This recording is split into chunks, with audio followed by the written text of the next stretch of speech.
A paz do Senhor, meus irmãos, minhas irmãs, sejam muito bem-vindos ao nosso canal É Tempo de Ensinar EBD.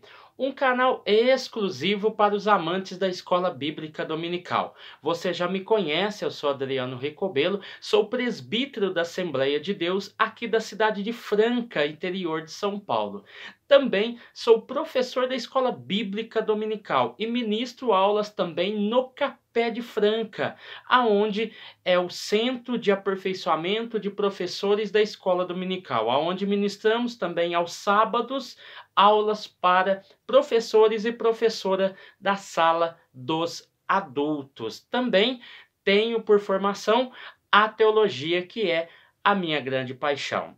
Amém? Hoje nós vamos começar um trimestre maravilhoso, cheio de assuntos espetaculares e que vão realmente trazer um norte para a nossa vida. Ou seja, são temas bastante atuais, temas relevantes que a igreja não pode deixar passar desapercebido.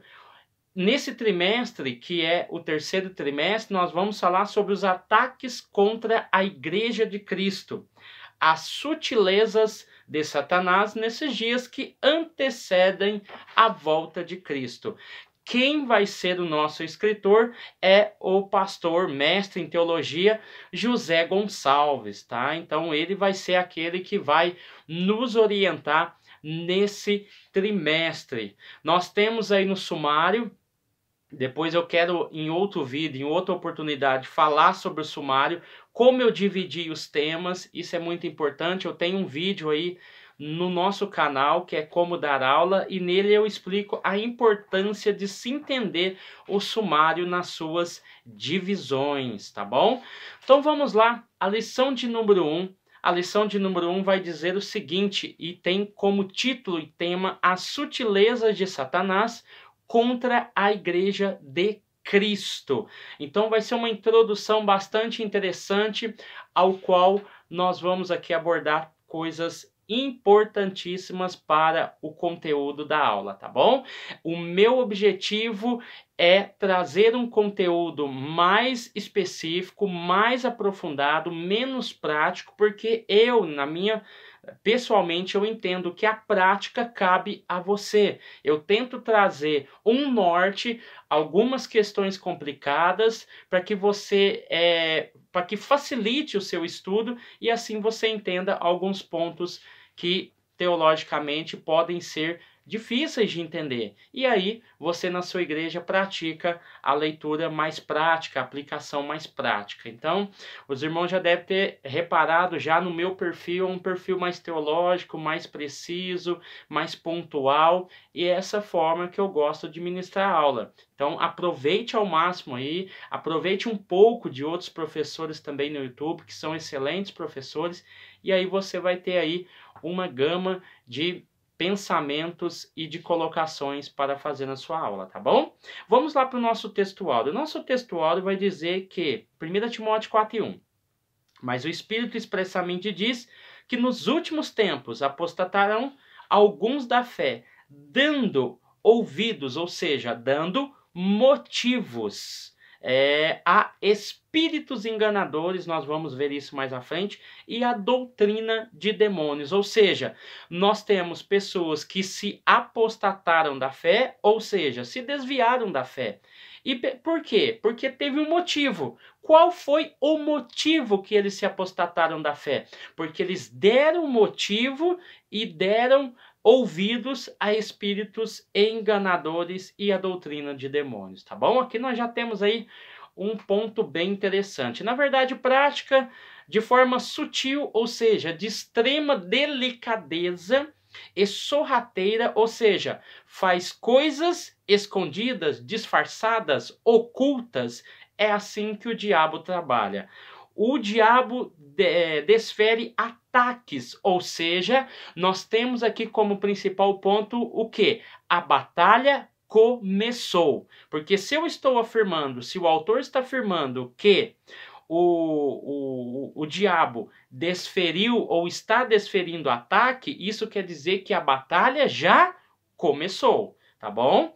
E a igreja é preciso que cada crente saia ao combate. Ou seja, se eu entendo que o diabo já está em batalha, ou seja, a batalha já está iniciada, eu estou também entendendo aqui na verdade prática que o autor nos convida, ninguém é obrigado, mas aquele que é crente, aquele que é espiritual, entende que precisamos tomar uma posição. É por isso que ele diz que é preciso que cada crente saia. É um convite à guerra espiritual que já está acontecendo. Tá bom? Ao combate com as armas espirituais dadas por Deus. Olha que você vê que conteúdo maravilhoso nós já tivemos na verdade prática e na leitura do texto áureo. Vamos lá. A leitura bíblica em classe, 1 Timóteo, capítulo 4, do 1 ao 5, mas o Espírito expressamente diz. Aqui Paulo recebe uma revelação profética, tá bom? Mas o Espírito expressamente diz que nos últimos tempos alguns apostatarão da fé, dando ouvidos a espíritos enganadores, como nós já falamos, e pela hipocrisia de homens que falam mentiras, tendo cauterizado a sua própria consciência. Versículo 1 até o versículo 2, nós temos um bloco. Como eles deram ouvidos a espíritos enganadores e tiveram a sua mente cauterizada, você vai ver que o versículo 3 vai ter o resultado dessa questão. Ou seja, o Espírito avisou que homens dando ouvidos a espíritos enganadores, que estavam dando ouvido a espíritos enganadores, iria surgir o que através disso? Não tem coisa boa para surgir aqui, a não ser a ideia errônea de dois elementos. Primeiro, proibindo o casamento e a abstinência de manjares, ou seja, que era errado comer certos alimentos. Então, no versículo 3 eu tenho o resultado do versículo 1 e 2. O versículo 4 e 5, Paulo vai especificar e vai explicar que a criatura, toda criatura é boa e não há nada que rejeitar. E também, ele vai especificar também por quê? Porque toda criatura é boa. Porque a palavra de Deus e pela oração é santificada. Então nós temos aí o 1 Timóteo capítulo 4, 1 ao 5, dividido em 3 blocos. Então é bom você se atentar a isso, tá bom? Então vamos lá. Então, entendendo também que do versículo 1 ao versículo 5, nós estamos falando do surgimento dos falsos profetas, falsos mestres, na verdade, seria o termo melhor aplicado aqui, na igreja de Éfeso, aonde Timóteo estava pastoreando, tá bom? Então, vamos lá. A sugestão do método, eu falei lá na aula, olha para você ver como as coisas vão se encaixando.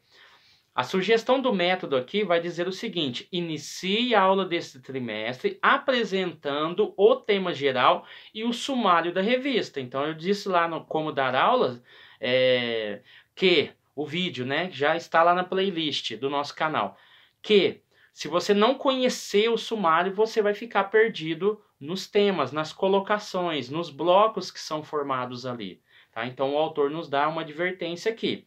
É preciso planejar o trimestre para depois planejar a aula de cada domingo, tá bom? Então vamos lá, propriamente dita para a lição. A introdução. Na introdução, o autor vai destacar alguns pontos aqui. Lembra que cada ponto final é um pensamento do autor. Primeiro ele vai falar sobre os diversos ataques que nós vamos falar. Isso vai acontecer porque Satanás se opôs ao povo de Deus, tá? E você vai ver também que, fora do contexto bíblico, a igreja sempre experimentou a oposição do diabo, tá? Em todas as esferas. Nem sempre esses ataques acontecem da mesma forma. O diabo ele atua em várias áreas. E por trás desses ataques que a gente fala assim, isso não é do diabo. O diabo está por trás desses grandes ataques, tá bom? Então vamos lá. Tópico 1, subtópico de número 1. A revista vai dizer: a igreja sob ataque, a sutileza do diabo. Aqui nós vamos ver que os ataques realmente cresceram nas últimas décadas, em escala exponencial. A normalização de comportamentos e práticas relacionados à fé cristã, ou contrárias, na verdade, à fé cristã, tem crescido de maneira estrondosa. Há muito tempo atrás, aqui na Assembleia de Deus, eu falava nas minhas aulas que hoje, os nossos dias que nós estamos vivendo, nós sofremos uma perseguição intelectual. Ela é intelectual e também política. Há muito tempo eu já falava isso. Às vezes, na época, as pessoas não davam muita atenção, mas hoje nós vemos que a área intelectual e a área política, a área intelectual está na sociologia, está na história, está na filosofia. Então, há muitos ataques ali concernente a regras, padrões e normas e condutas que a igreja estabeleceu ao longo de milênios, né? Então, as políticas, as ações sociais com ideias progressistas têm crescido muito no nosso meio, principalmente na área política, tá? Na área política, na área social tem crescido bastante. E a igreja tem que tomar cuidado com isso. Então, é uma oposição sistematizada, como o autor colocou aqui. Então, a sutileza do ataque ela vem em várias esferas. O subtópico de número 2 vai falar sobre o alerta do povo de Deus. Aqui o autor quer nos expor a questão do alerta. Deus sempre deixou um alerta para o povo de Deus, independente da sua época. Aí ele vai usar alguns exemplos aqui, que no caso é Gênesis 37, ao qual José teve um sonho com os feixes, era um alerta. Você vai pegar, por exemplo, o capítulo 18 de Gênesis, que vai falar de Abraão, que Deus vai fazer dele uma grande nação. Nós vamos ver aqui também em Gênesis 45:5, aonde José fala aos seus irmãos que não foi por causa deles, mas por causa de Deus que ele estava naquela condição. Deus providenciou tudo. Enfim, ele vai usar aqui um agrupamento plural e particular. No caso, grupos e particulares, para mostrar que Deus sempre trabalhou com advertência. Ele vai citar aqui a questão dos profetas também, a questão do profeta, que ele é um intérprete, ele é o intérprete da revelação de Deus, ou seja, através de sonhos, através de visões, Deus revelava aos seus profetas. E esse profeta representava Deus perante o povo, né? Então você vai ver que Deus usava profetas.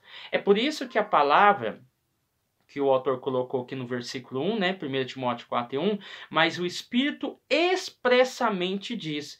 O termo aqui que o autor nos colocou, expressamente diz, quer dizer claramente, sem sombra de dúvidas. Então, você vai ver que nesse contexto aqui, o autor deixa bem claro que o Espírito Santo falou com Paulo e Paulo, por meio de uma profecia, expressou as palavras a Timóteo, tá bom? Então nós vamos ver aqui 3 grandes elementos que acontecem no capítulo 4, que primeiro é o surgimento dos falsos mestres. Vamos tratar assim, tá bom? Que é o termo correto. Falsos mestres. A fonte do ensino, ou seja, eu tenho falsos mestres e eu tenho uma fonte de ensino. Essa fonte, o próprio autor de Timóteo, que é Paulo, diz que ela é demoníaca, tá bom? E nós vamos ver também que o terceiro ponto aí do capítulo 4, Paulo ele vai especificar de forma explícita as razões do porquê esses mestres estão errados, tá bom?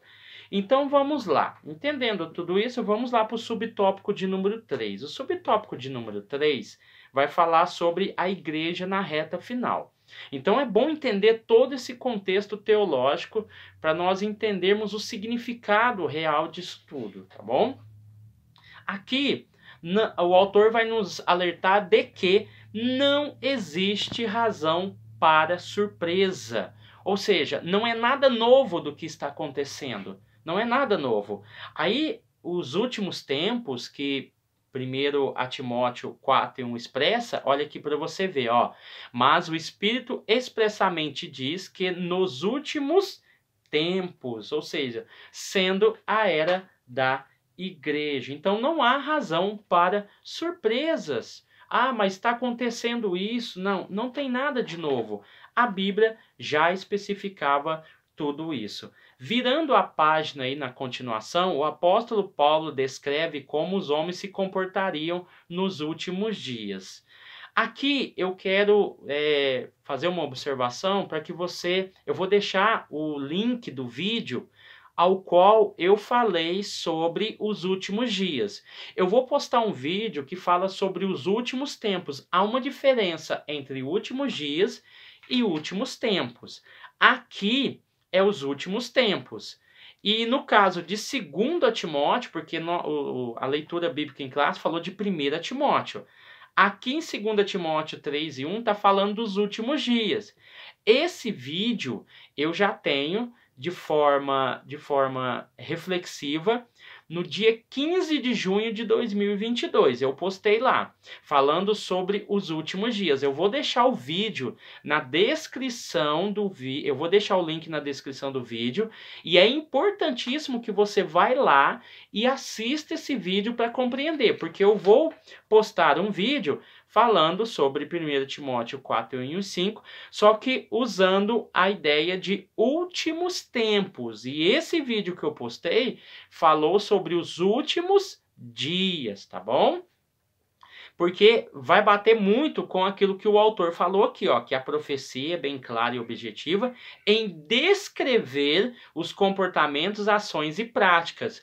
É o que eu deixo muito bem claro lá, numa visão bem teológica, a questão dos últimos dias, tá bom? Então não se esqueça em visitar lá a descrição do vídeo e assistir o vídeo, que é muito importante para essa compreensão aqui, tá bom? Então vamos lá. O tópico 2, vai falar sobre a natureza do ataque. Aqui nós falamos no tópico 1 sobre a igreja sob ataque, tá? Falamos algumas questões aqui de alertas e tudo mais. E agora nós vamos falar sobre o ataque de natureza espiritual.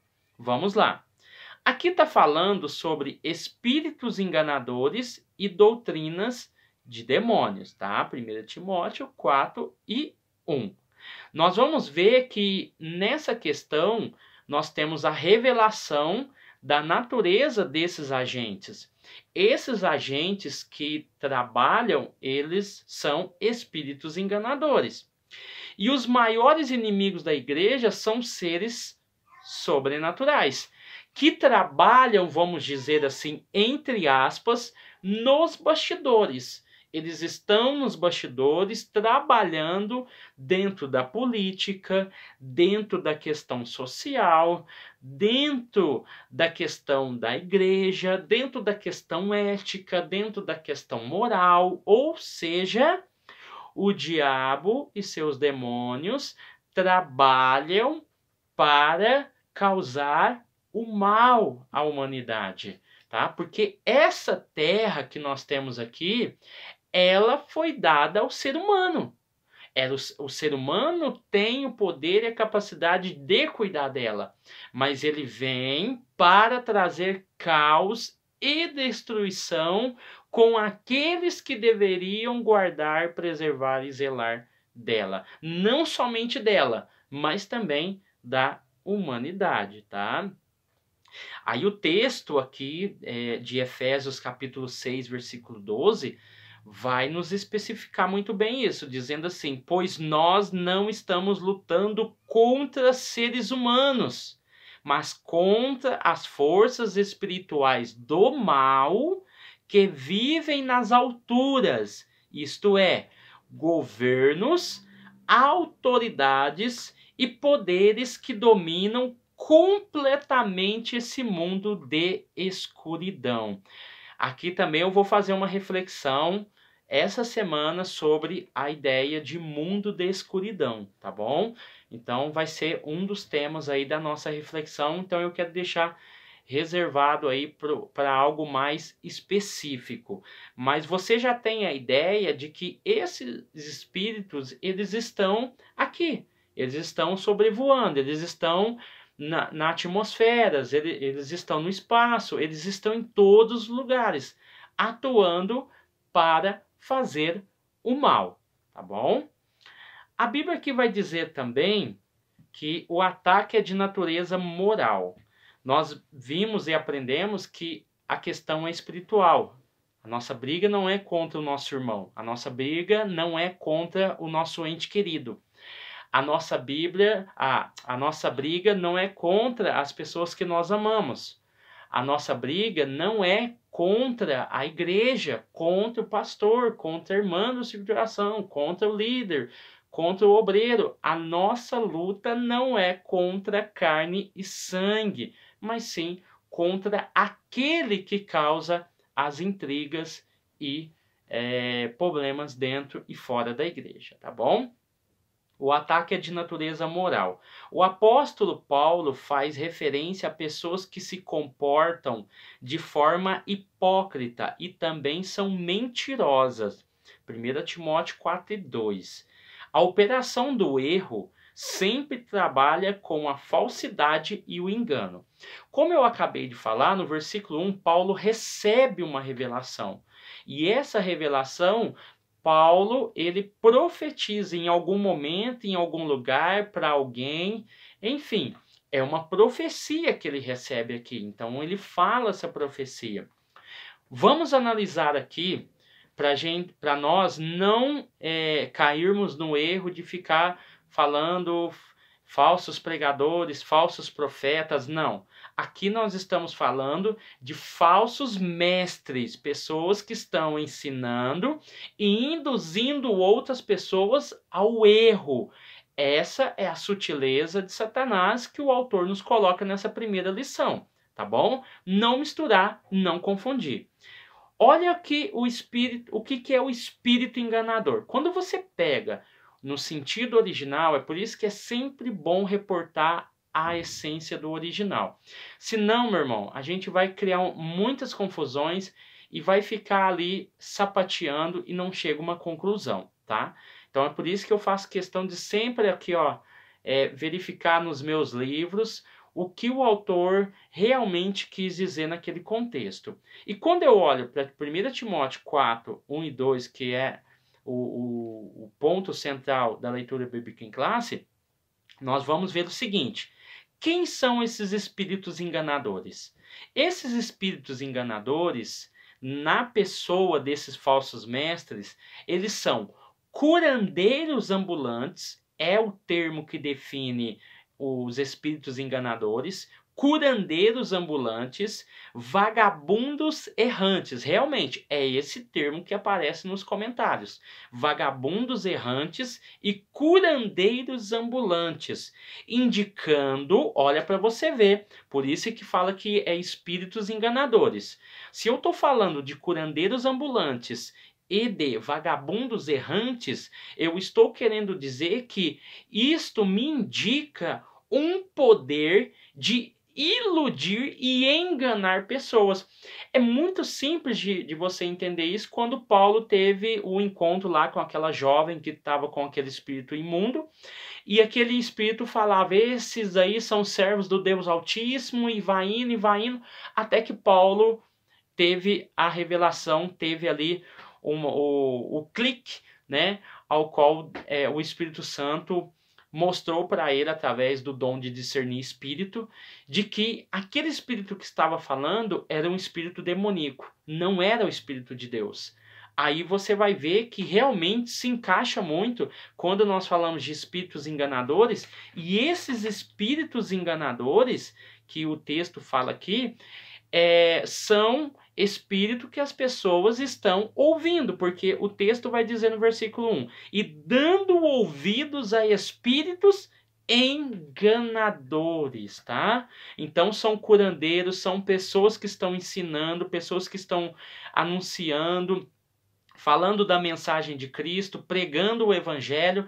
Esses espíritos enganadores se despossam da mente, da inteligência dessas pessoas, modificam o pensamento cristão para que essas pessoas tragam um pensamento distorcido sobre aquilo que Jesus havia ensinado. E também os ensinos dos apóstolos.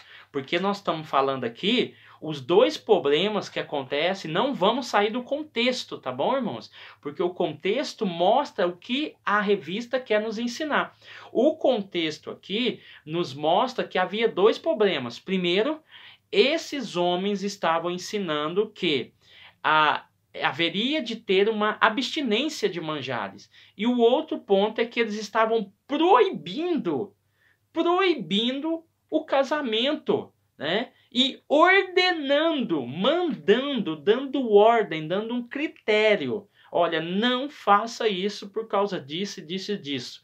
Então, esses espíritos enganadores, eles faziam com que as pessoas errassem o foco. Aquilo que os aprisionava, voltava-os a aprisionar. Imagine você, Deus sempre privilegiou o casamento. Agora, esses espíritos enganadores na boca desses mestres e doutores e pregadores diziam assim, não, o casamento ele tem que ser proibido, não pode haver o casamento. E nós vamos falar de uma ideia gnóstica, né? Nós vamos falar sobre o gnosticismo, o início, na verdade, do gnosticismo nesse período, que as ideias do gnosticismo já rondavam a igreja do primeiro século. Nós sabemos que o gnosticismo vai ter o seu auge no século II, tá bom?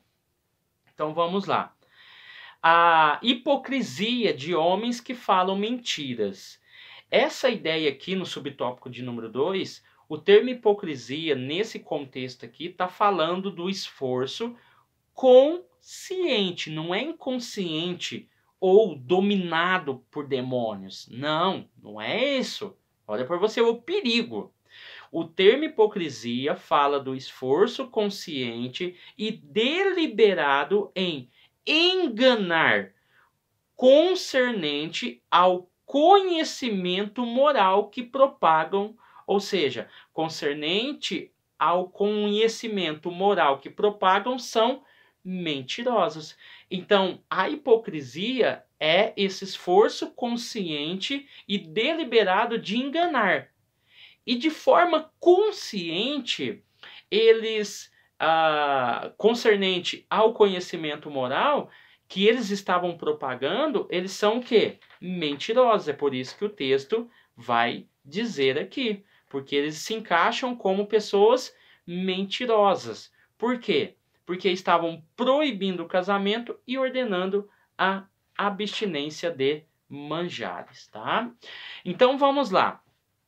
Entendendo tudo isso, vamos aqui para o tópico de número 3, subtópico de número 1, que fala sobre as esferas do ataque. Nós vamos falar aqui sobre a religiosa e a social. Dentro da religiosa, nós vamos ver o seguinte. Isso fica claro quando Paulo diz que apostatarão alguns da fé. Então, automaticamente, nós estamos falando do cunho e do viés cristão, tá bom? E vai dizer aqui que o que é pior, agora estão a serviços dele.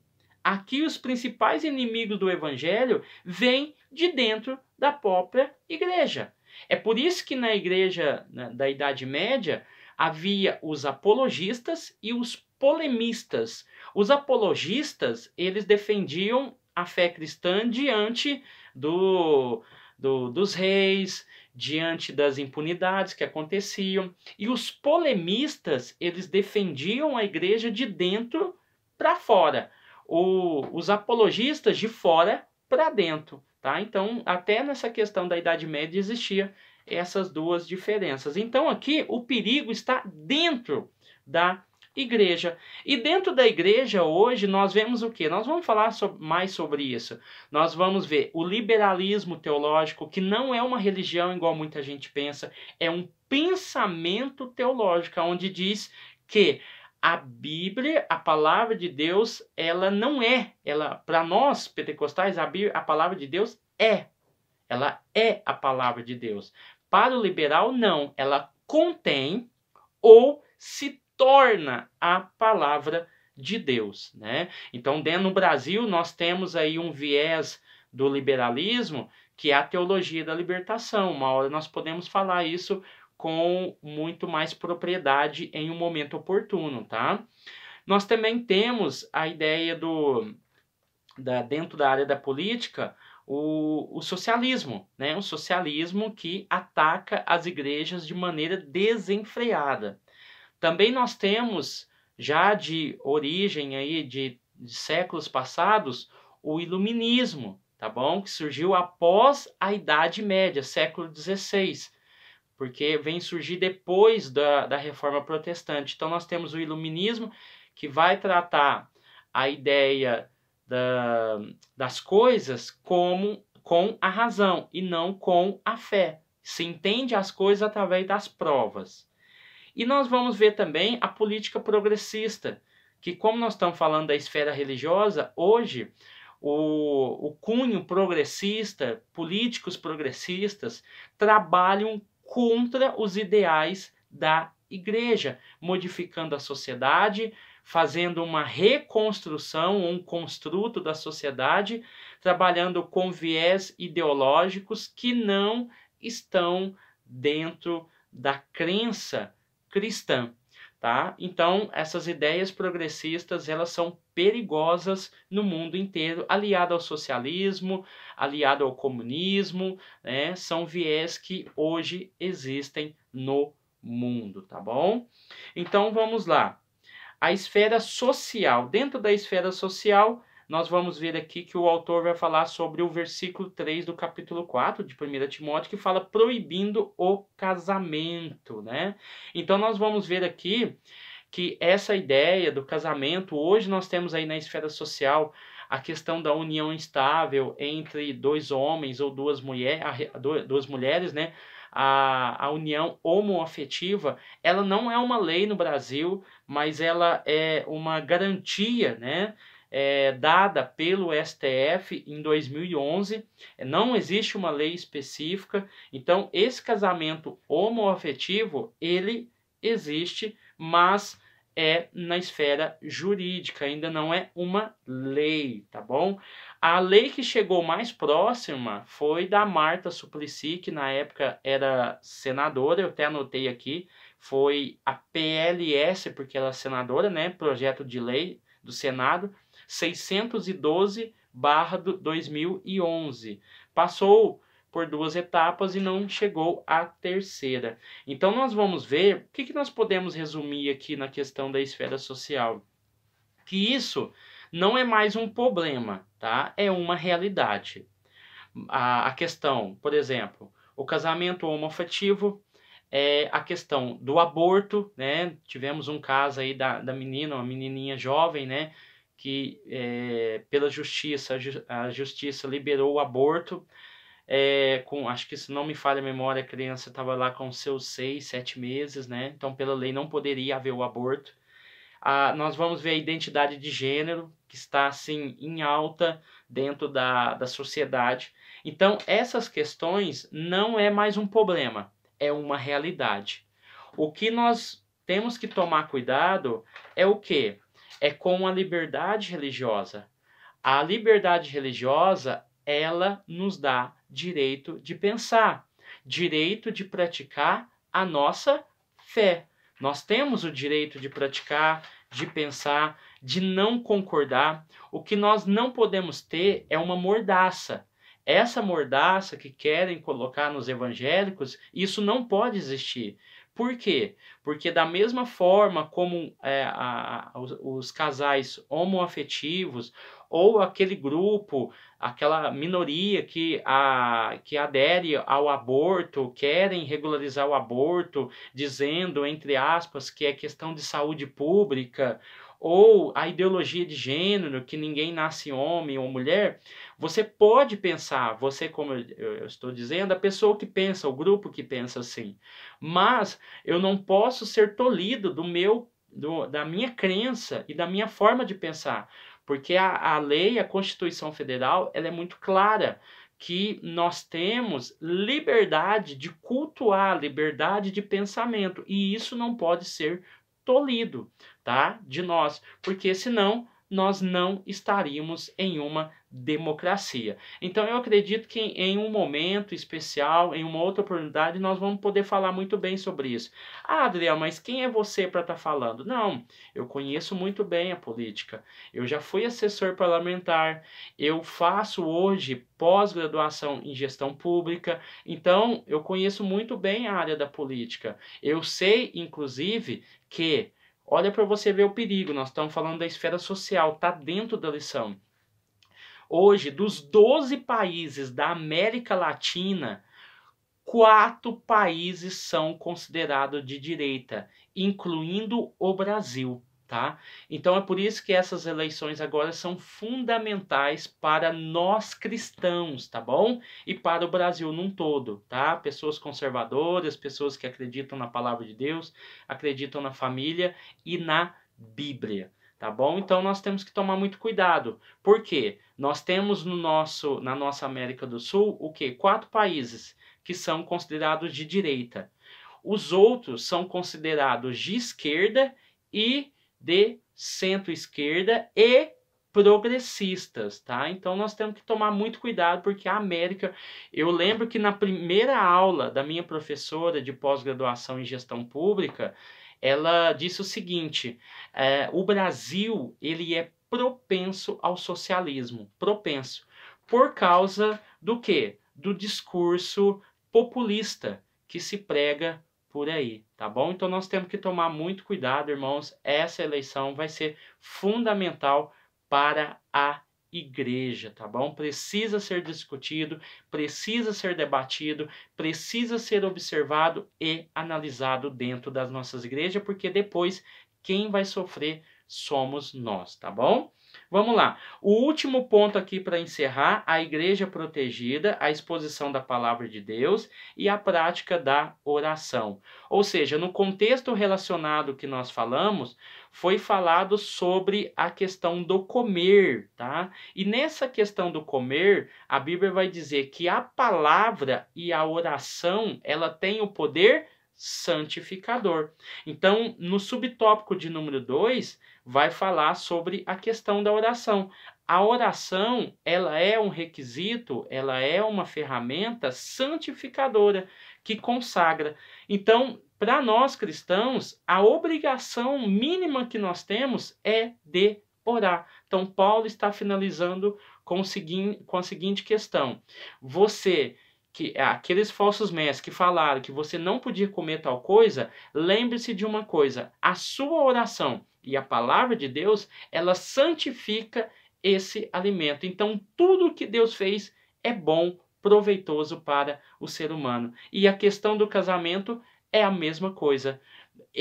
Paulo, escolhi ficar sozinho. Eu escolhi ser solteiro. Mas Deus aprove para que o homem e a mulher se ajuntassem e constituísse uma família. Amém?